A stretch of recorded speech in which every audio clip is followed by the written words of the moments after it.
আসসালামু আলাইকুম রহমতুল্লাহ।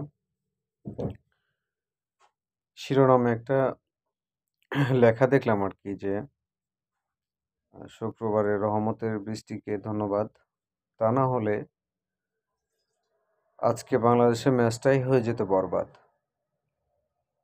শিরোনামটা আসলে খেলা চোখ একাত্তরে প্রকাশিত বাংলাদেশ ভার্সেস নিউজিল্যান্ড ম্যাচকে কেন্দ্র করে। মূলত এ ধরনের টাচ দেওয়া হয়ে থাকে যদি সে ম্যাচের পরিসমাপ্তি না ঘটে অথবা সেই ম্যাচে যদি বড় ধরনের কোনো ত্রুটি থেকে থাকে। আমরা আসলে উম কে কতটা ক্রিকেট বুঝি বা ভালো জানি বা কতটা ক্রিকেট বোদ্ধা আমরা এই বিষয়ে জানি না। তবে খেলায় বড় ধরনের কোনো গতি প্রকৃতি থাকলে এই ধরনের হেডলাইন দিয়েই একটা বড় ধরনের খবর পোস্ট করে থাকে। তো বাংলাদেশ ভার্সেস নিউজিল্যান্ড ম্যাচে ১ম টি-টোয়েন্টিটা ভালোভাবেই সফল হয়েছে বাংলাদেশ ক্রিকেট টিম। ২য় ম্যাচটাতে তাহলে আমাদের গ্যাপটা কি? তো আমার যেটা চোখে পড়লো সেটা হচ্ছে মূলত ফিল্ডিং। তাছাড়া যথেষ্ট যে নতুন স্পিনার রিশাদ, তিনি ভালোভাবে চেপে ধরতে পেরেছে। ৩ ওভারে ১০ রান দিয়ে ভালো একটা ইকোনমি সে গেইন করেছে। তো ফিল্ডিং ছাড়া আসলে সেই ম্যাচে কোনো ত্রুটি আমি দেখি না।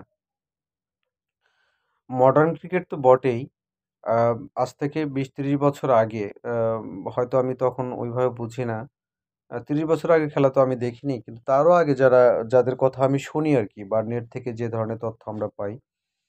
তো তখনকার কথা যদি বলি মোহাম্মদ কাইফ ছিল ২০ থেকে ৩০ বছর আগের ঘটনা আরকি। তার মাঝামাঝি অর্থাৎ ২০০৫ সালেরও আগের ঘটনা এক কথায় বলতে গেলে যেটা। অর্থাৎ ১৯৯০ থেকে ২০০৫ এই সময়ে ক্রিকেটের যে তখনকার যে ফিল্ডার গুলা ছিল, Herschelle Gibbs, Jonty Rhodes, Adam Gilchrist, Michael Clarke, আ ভারতে ছিল যুবরাজ সিং, মোহাম্মদ কাইফ, পাকিস্তানের আমার একটা প্লেয়ার ভালো লাগতো মোহাম্মদ ইউসুফ, ইউনুস খান। মানে বিভিন্ন দেশেই বিভিন্ন ধরনের বেশ রত্ন ছিল ফিল্ডিংয়ে।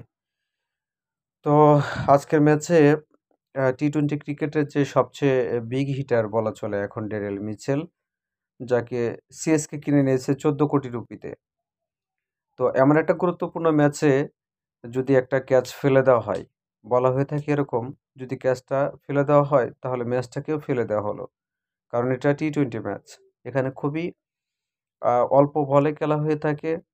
আর এই ধরনের খেলায় ৫ টা বল কোনো ক্রিকেটার যদি খেলে থাকে সেটাও তার জন্য গুরুত্বপূর্ণ। আর আ উপরের সারির ব্যাটসম্যানদের মধ্যে ড্যারেল মিচেল অবশ্যই গুরুত্বপূর্ণ। বলা হয়ে থাকে এমনও যে সে নিঃসন্দেহে একজন গেম চেঞ্জার। যেকোনো গেমকে সে ঘুরিয়ে দিতে পারে। বিধায় তার আমরা আইপিএলে নবজাগরণ দেখতে পেয়েছি সিএসকের মাধ্যমে। আর মডার্ন ক্রিকেটে অ্যা Ian Chappell, Greg Chappell, Dhoni, Rahul Dravid, এরপর রবীন্দ্র জাদেজা এই এই ধরনের যে ফিল্ডিং গুলো আছে তাদের চোখ ধাঁধানো ফিল্ডিং আমরা শুধু ক্রিকেট খেলায় শুধু বুঝি যে বোলিং বা ব্যাটিং এর মাঝামাঝি টাইমেও একটা ফিল্ডিংও গুরুত্বপূর্ণ ভূমিকা রাখে।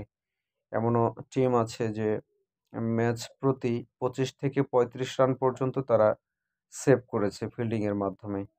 যেগুলো ৪ হওয়ার কথা সেগুলো সিঙ্গল রানে কনভার্ট করেছে বা ২ রানে কনভার্ট করেছে। এই যে ১ টা ২ টা বা ৩ টে রান তারা সেভ করেছে দলের জন্য।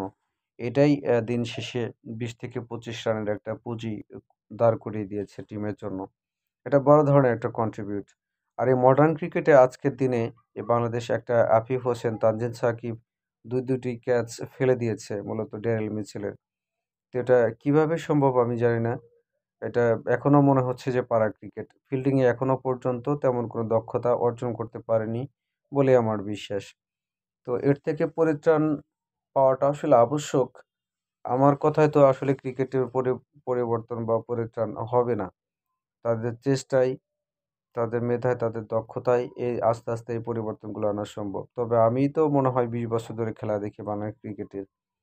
বিশেষ কোনো উন্নতি ফিল্ডিংয়ে আজ অব্দি পর্যন্ত চোখে পড়েনি। আমরা যদি ছোট, ছোট টিমগুলো দেখেন নেদারল্যান্ড, আয়ারল্যান্ড, জিম্বাবুয়ে তাদের ফিল্ডিংটাও এখন একটা ব্যালেন্সেবল। অথচ বাংলাদেশ ক্রিকেটের কি একটা অবস্থা। এমন একটা গেম চেঞ্জার যে ড্যারেল মিচেল যেকোনো মুহূর্তে ম্যাচে মোড় ঘুরিয়ে দিতে পারে, তাকে কিনা ২ বার ক্যাচ ফেলে দেওয়া হয়েছে। তো পরবর্তীতে আমি বুঝতে পেরেছি কেন খেলা যুগে একাত্তর এই ধরনের শিরোনাম করেছে। তো দিন শেষে আমারও একই অভিমত। অবশেষে অবশেষে কি আর পরিশেষে কি? দিন শেষে যেহেতু আমিও বাঙালি, বাঙালি ক্রিকেটকে আমি মনে প্রাণে ভালোবাসি। আমি চাই শুধু ফিল্ডিং নয়, ব্যাটিং, বোলিং, ফিল্ডিং ৩ টা ডিপার্টমেন্টেই আরও উন্নতি ঘটুক। মেধাবীরা স্থান পাক আমাদের এই ক্রিকেট টিমে। দেশের জন্য সুনাম বয়ে নিয়ে আসুক। ভালো থাকবেন সবাই। আল্লাহ হাফেজ।